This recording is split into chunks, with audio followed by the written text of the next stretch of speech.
Hello guys, tuturo po kung paano maglagay ng grasa yung tamang paglagay, hindi yung konti lang. Dapat malagyan ng tama tong grasa. Tong bearing na to, para hindi mabilis masira. Hindi yung labas lang, dapat pati loob.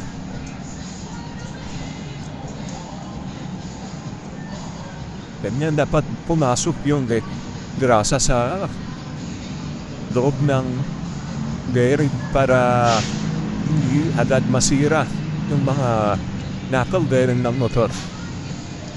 Yan. Kita nyo naman, dapat mapasukan lahat. Yan lang po ang maglagay. Dapat mapuno. Salamat.